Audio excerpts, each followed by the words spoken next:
सवाल दिया है, calculate the value of resonant frequency in kilo hertz of a tank circuit having capacitance of 0.01 milli farad and inductance of 0.001 milli henry. देखिए, tank circuit के लिए resonant frequency है बराबर 1/2 पाई करड़ी में एलसी। देखिए, कुछ रिजल्टेंट पाई बराबर होता है 3.14, 2 पाई बराबर होता है 6.28, 1/पाई का मान 0.318 होता है तथा 1/2 पाई का मान 0.159 होता है। तो देखिए, यहाँ से 1/2 पाई का मान रख देंगे तो हो जाएगा 1/2 पाई कौड़ी में 10⁻⁻5 गुणे 10⁻⁻5, तो हो जाएगा 1/2 पाई गुणे के 10⁻⁻5, यानी कि ऊपर हो जाएगा 100/2 पाई किलो हर्ट्ज। अब देखिए, हो जाएगा इसका आंसर 15.91 किलो हर्ट्ज। सवाल है, in a single phase RL series circuit if the current lags the supply voltage by an angle of 60 ohm, then the voltage across the inductor leads the supply voltage by an angle of।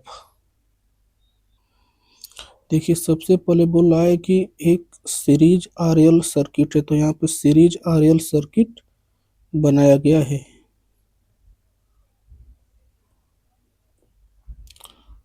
फिर देखिए, यहाँ पे voltage जो है कि दिया गया है Vs। देखिए, यह सीरीज सर्किट है, तो यहाँ पे रेफरेंस जो है कि आई को लिया गया है, करंट को लिया गया है। यदि यह पैरेलल सर्किट होगा तो रेफरेंस वोल्टेज को लेते हैं। तो देखिए,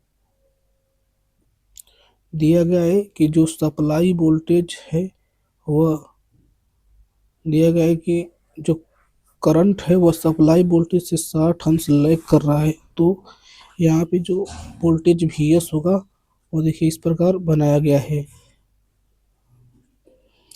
अब देखिए, हम जानते हैं कि इंडक्टर के क्रॉस जो वोल्टेज होता है वह करंट से 90 अंश लीड करता है। तो देखिए, 90 डिग्री लीड करते हुए वोल्टेज बनाया गया है इंडक्टर के क्रॉस, तथा ध्यान दीजिए कैपेसिटर के क्रॉस जो वोल्टेज होगा वह जो करंट का फेज है उसी के फेज में होगा, VR।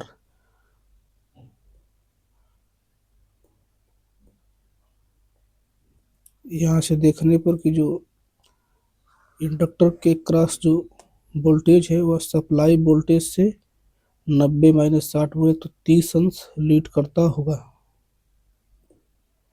सवाल दिया है, two sinusoids of the same frequency but of different amplitude and phase difference are added, the resultant is sinusoid of the same frequency. देखिए, यह बोल रहा है कि मान लीजिए कि VT जो साइनोसॉइड से उसका मान है 2 साइन ओमेगा टी प्लस 30 अंश plus 4 cos omega T plus 20 अंश। तो इसका रिजल्टेंट निकाला जा सकता है कि नहीं। तो देखिए, इसमें दोनों में की फ्रीक्वेंसी सेम है, मतलब ओमेगा टी तथा ओमेगा टी है, तो इसका एक सिंगल रिजल्टेंट निकाला जा सकता है। बट देखिए, यहाँ पर जो एक्सप्रेशन है इसमें देखिए फ्रीक्वेंसी अलग है, यहाँ पे ओमेगा टी, यहाँ पे 2 ओमेगा टी, अतः इसका एक ठो सिंगल रिजल्टेंट नहीं निकाला जा सकता है। बस इस वाला जो एक्सप्रेशन है इसका सिर्फ RMS मान निकाला जा सकता है। देखिए, इसका रिजल्टेंट निकालने के लिए यह जो कास वाला है इसको साइन में कन्वर्ट करना पड़ेगा। देखिए, calculate the value of phase angle in degrees in A series RC circuit having a resistance of 50 ohm and a capacitive reactance of 86.6 ohms when supply with a frequency of 50 hertz. तो देखिए यहाँ पे series में resistance है और capacitance है। देखिए यहाँ पे Vs वोल्टेज जिसका 50 हर्ट्ज फ्रीक्वेंसी है सप्लाई किया जा रहा है। तो देखिए हम जानते हैं कि जो कैपेसिटर होता है उसे माइनस जे एक्स सी के रूप में लेते हैं। तो जेड जो इम्पीडेंस बराबर हो जाएगा आर माइनस जे एक्स सी, तथा देखिए इस इम्पीडेंस का फेज एंगल बराबर होता है आर बटा के इम्पीडेंस अथवा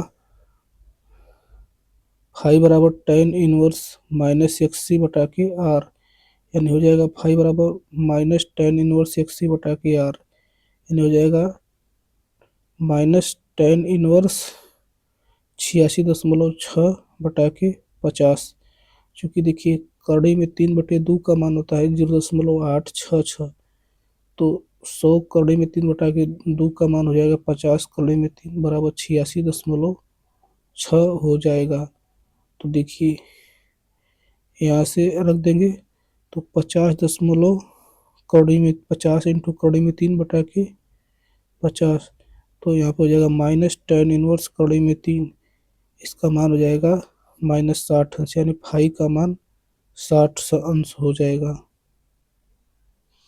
सवाल यह है what is the peak to peak value of a sinusoidal voltage in volt having average value of 100 volt. तो देखिए पीक टू पीक वोल्टेज का मतलब होता है 2 गुणे के वोल्टेज का पीक वैल्यू, 2 गुणे के वोल्टेज का पीक वैल्यू अथवा 2 Vm होता है। तो देखिए हम जानते हैं V एवरेज बराबर होता है 2 Vm बटे के पाई, तो यहाँ से 2 Vm बराबर हो जाएगा V एवरेज गुणा के पाई। तो यहाँ पे एवरेज वैल्यू दिया है 100 वोल्ट, यानी 100 पाई हो जाएगा पीक टू पीक वोल्टेज, बोले तो 314 वोल्ट। सवाल दिया the RMS of the periodic waveform given in the figure is. देखिए यहाँ पर एक ठो रिजल्टेंट निकालेंगे। यहाँ पे ऊपर y अक्ष पे y है तथा x अक्ष के सापेक्ष जो है कि टाइम t है। यहाँ पर देखिए Im यहाँ पर माइनस Im है और देखिए इसका वेवफॉर्म इस प्रकार बन रहा है, इस प्रकार बन रहा है, मतलब कि ऊपर जो है कि रैंप सिग्नल तथा नीचे स्टेप सिग्नल बन रहा है। तो इसका IRMS बराबर होता है करड़ी में I1 RMS का whole square plus I2 RMS का होल स्क्वायर। IRMS बराबर होता है Im करड़ी में 2 बटा के 3।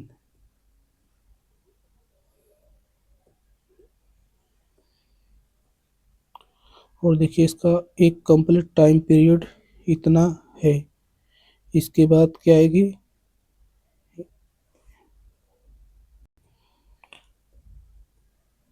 इसके बाद यह रिपीट करने लग रहा है।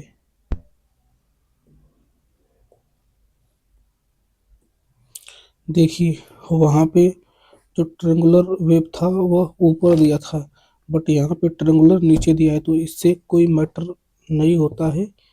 फिर सिर्फ देखिए ऊपर नीचे होना चाहिए।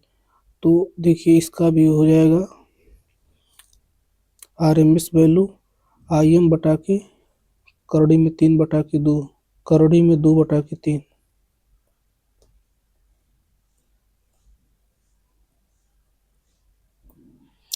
देखिए चूंकि यहाँ पे Im का मान दिया है 6 एम्पियर, अतः ध्यान दें कि IRMS बराबर हो जाएगा 6 इंटू कड़ी में 2/3। इसको हल कर देंगे तो मान आ जाएगा 2 कड़ी में 6। सवाल है for an AC circuit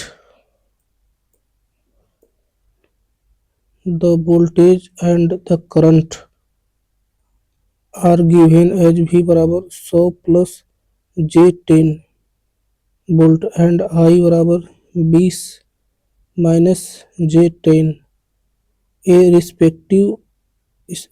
respectively the reactive power of the circuit is. देखिए हम जानते हैं एसी सर्किट में एपारेंट पावर बराबर होता है, देखिए वी आर एम एस, देखिए होता है V R M S into I R M S का कॉन्जुगेट। तो ध्यान दीजिए यहाँ पे वी आर एम एस का मान दिया है 100 प्लस J10 तथा आई का मान दे रखा है 20 माइनस J10। तो देखिए यहाँ पे एपारेंट पावर यस बराबर हो जाएगा 10 प्लस 10 प्लस हो जाएगा 100J एक कोष्टक में इंटू दूसरे कोष्टक में 20 माइनस J10 का कॉन्जुगेट। इसको हल करेंगे तो 100 प्लस 10J एक कोष्टक में, दूसरे कोष्टक में 20 प्लस 10J। अब गुणा कर देंगे तो हो जाएगा 2000 plus J 1000 plus J into 200 minus 100। इसको हल कर देंगे तो 1900 प्लस J 1200। देखिए यहाँ पे हम जानते हैं J स्क्वायर का मान -1 होता है। अब देखिए एक ठो दूसरा फार्मूला भी होता है, अपारेंट पावर बराबर P प्लस माइनस JQ। अब देखिए यदि प्लस चिन्ह होगा तो वह सर्किट लैगिंग सर्किट होगी, आरएल सर्किट होगी, तथा यदि माइनस होगा तो वह लीडिंग सर्किट, बोले तो आरसी सर्किट होगी।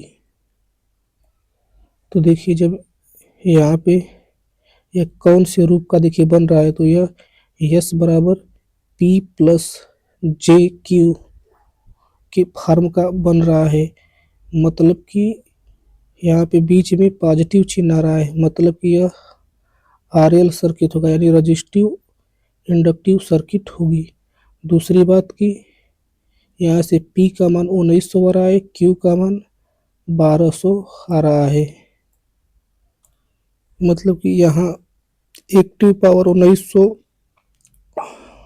वाट है, मतलब रजिस्टर के अक्रॉस 1900 वाट एनर्जी कंज्यूम हो रही है, तथा reactive power 1200 kilo volt ampere है।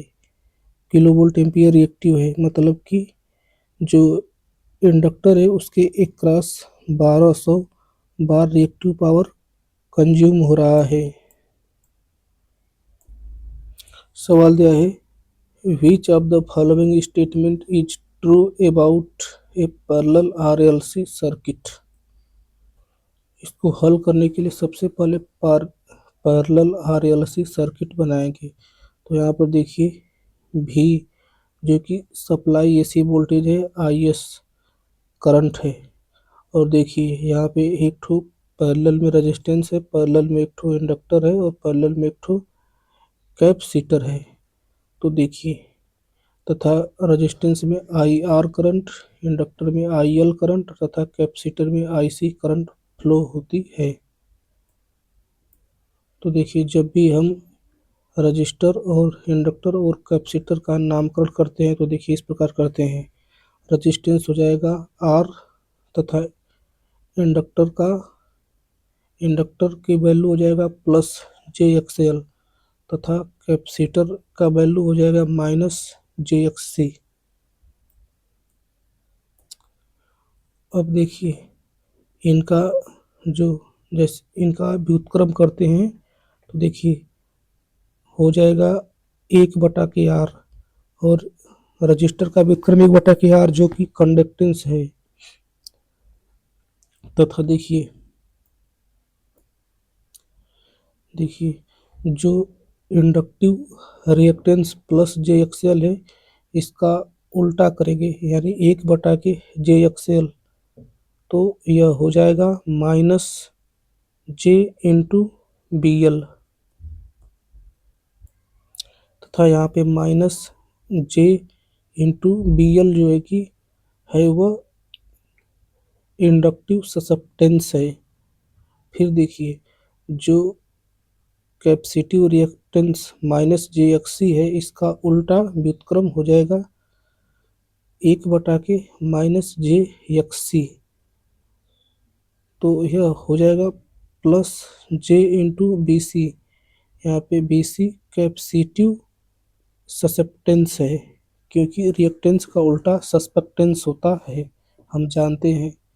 और देखिए ये भी बात जानते हैं कि 1/जे बराबर होता है माइनस जे, तथा 1/के माइनस जे बराबर होता है प्लस जे। तो यही सवाल में पूछा है कि पैरेलल सर्किट में कौन सा किसका सस्पेक्टेंस जो होता है वह निगेटिव होता है। तो जो इंडक्टर होता है उसका सस्पेक्टेंस यहाँ पे माइनस जे बी एल है, जो कि निगेटिव है, तथा कैपेसिटर का सस्पेक्टेंस यहाँ पे plus J B C positive है। देखिए तो इसका आंसर हो जाएगा inductive susceptance will be negative value. अब देखिए यहाँ पे जो इम्पीडेंस जेड होता है उसका उल्टा एडमिटेंस वाई बराबर होता है जी प्लस जे कोष्टक में B C minus B L. यहाँ susceptance of the circuit given in the diagram is, यहाँ पर देखिए एक ठो एसी दिया है, एसी वोल्टेज सोर्स दिया है, वी टी बराबर 7 इंटू 16 टी। अब देखिए यहाँ से वी टी बराबर ये भी साइन ओमेगा टी से तुलना करने पर ओमेगा का मान 16 आ जाएगा। और फिर देखिए समांतर में इंडक्टर लगा हुआ होता है, तो इंडक्टर का रिएक्टेंस को हम प्लस जे एक्स एल लिखते हैं। और देखिए फिर पैरेलल में एक रेजिस्टेंस लगा हुआ है, और फिर देखिए पैरेलल में कैपेसिटर लगा हुआ है। तो कैपेसिटर के रिएक्टेंस को हम लोग माइनस जे एक्स सी से डिनोट करते हैं। ध्यान दीजिए हम जानते हैं एडमिटेंस वाई बराबर होता है जी प्लस जे कोष्टक में B C minus B L कोष्टक बंद।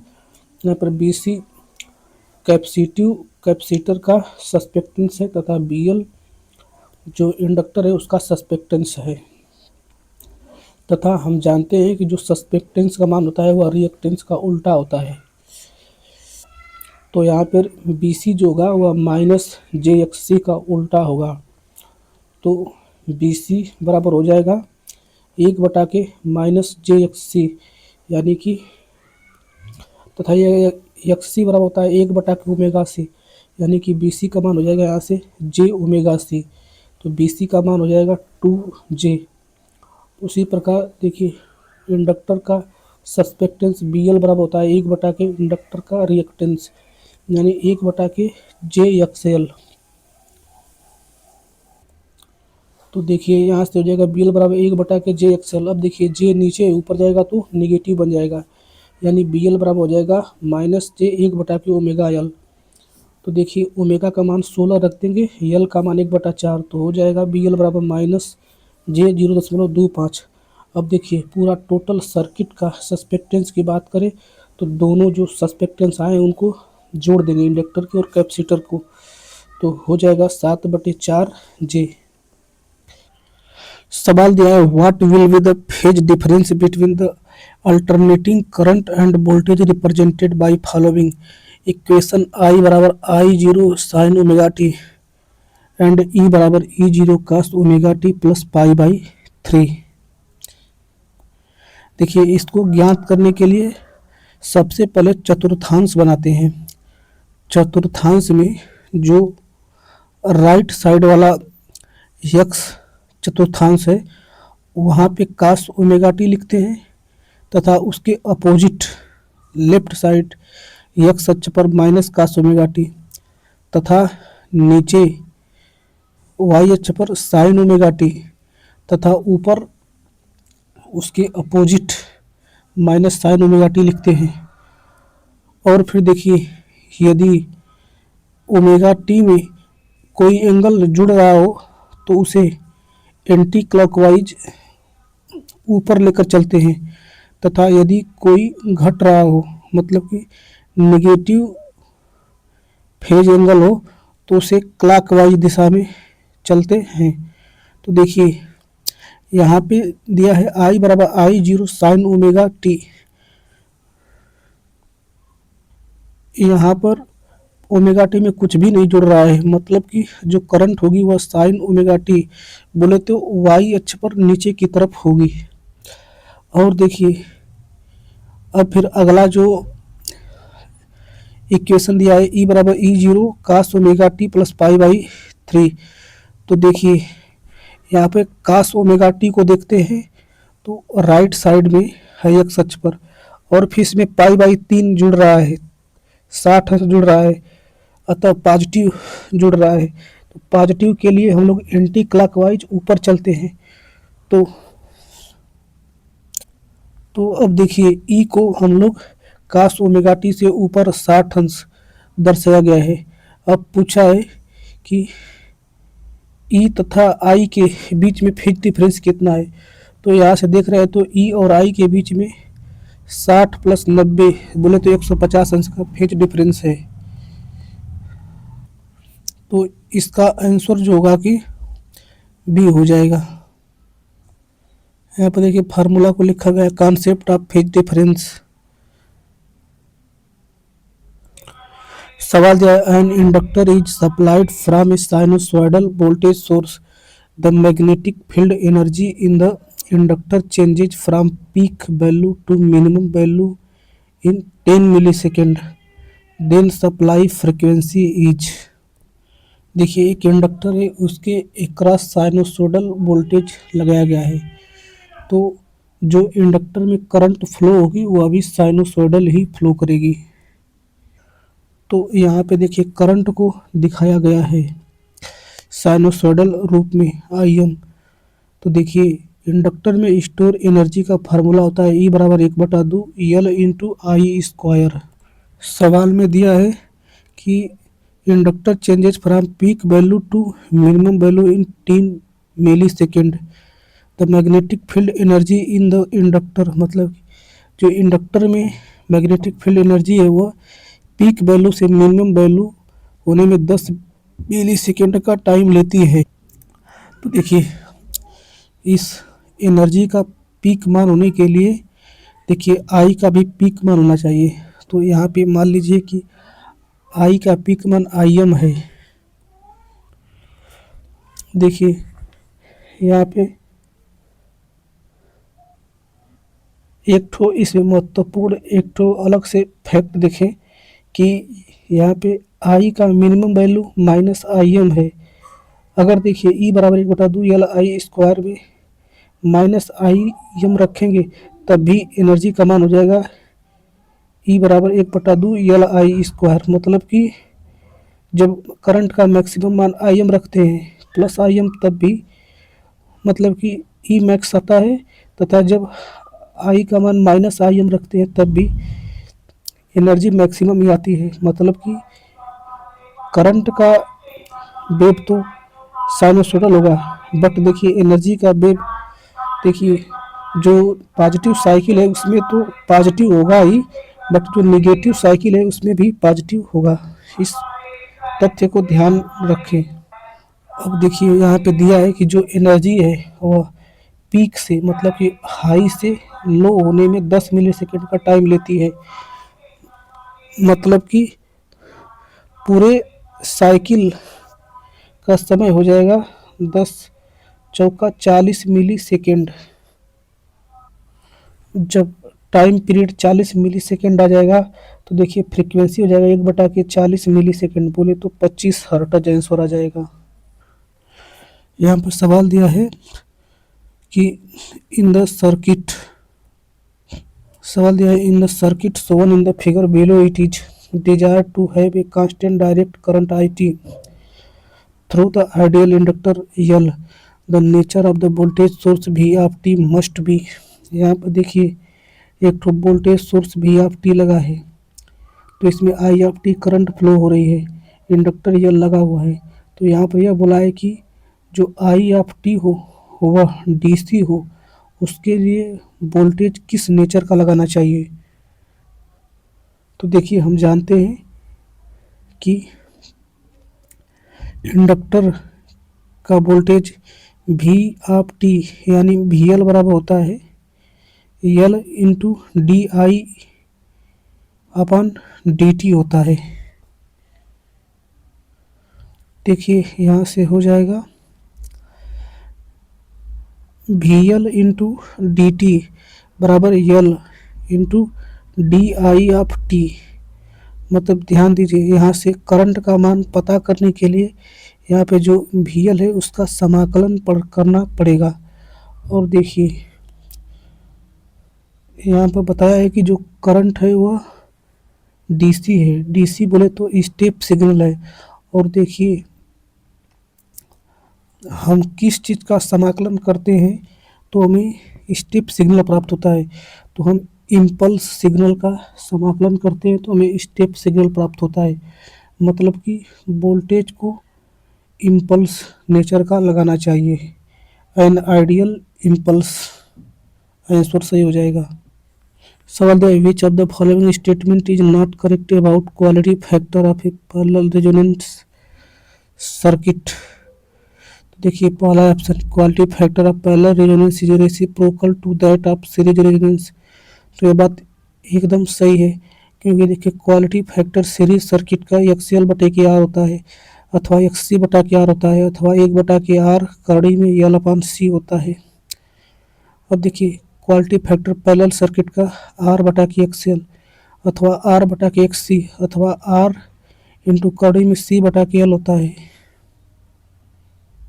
सवाल दिया है quality factor provides the current magnification. तो यह भी बात सत्य है भाई, क्योंकि पैरेलल में करंट मैग्निफिकेशन मिलता है तथा समांतर में वोल्टेज मैग्निफिकेशन मिलता है। जैसे देखिए सीरीज में जो है कि करंट तीनों का सेम होता है, इसलिए करंट को तो मैग्नीफाई बढ़ा नहीं सकता है तो वह वोल्टेज को बढ़ाता है। लेकिन यदि समांतर में बात करें तो करंट अलग अलग होता है तो वह करंट को बढ़ा सकता है लेकिन वोल्टेज सबका समान होता है। और तीसरा ऑप्शन दिया है quality factor provide the voltage magnification. तो देखिए यह पैरेलल रेजोनेंस सर्किट के लिए गलत बात है। पैरेलल रेजोनेंस सर्किट में करंट का मैग्निफिकेशन होता है, वोल्टेज का नहीं। फिर देखिए चौथा option it is the ratio of circulating current to the line current. तो ये भी बात सत्य है। देखिए सीरीज में क्वालिटी फैक्टर क्यू बराबर होता है V लाइन बटा के VS अथवा VC बटा के VS। पैरेलल में क्वालिटी फैक्टर IL बटा के IS अथवा IC बटे के IS। यहाँ पर IS जो है सोर्स के करंट है, VS सोर्स का वोल्टेज है तथा VL इंडक्टर का वोल्टेज है, VC कैपेसिटर का वोल्टेज है, IL इंडक्टर का करंट है तथा IC कैपेसिटर का करंट है। यहाँ पे देखिए parameter series resonance circuit parallel resonance circuit में डिफरेंस। देखिए सर्किट रजिस्टर इंडक्टर कैपेसिटर तीनों लगे होते हैं सीरीज रेजोनेंस सर्किट में। पैरेलल में भी RLC लगे होते हैं। कॉन्फ़िगरेशन सीरीज में जुड़े होते हैं, इसमें पैरेलल में जुड़े होते हैं। Impedance at resonance. देखिए सीरीज में मिनिमम इक्वल्स रेजिस्टेंस Z बराबर R। पैरेलल में maximum theoretically infinite in ideal conditions. अब देखिए current at resonance maximum determined by I बराबर V बटे के R। पैरेलल में minimum ideally 0 in the main branch. अब देखिए voltage at resonance voltage across LRC can be significantly higher than the source voltage due to resonance. अब देखिए parallel circuit में voltage across LRC equals the source voltage.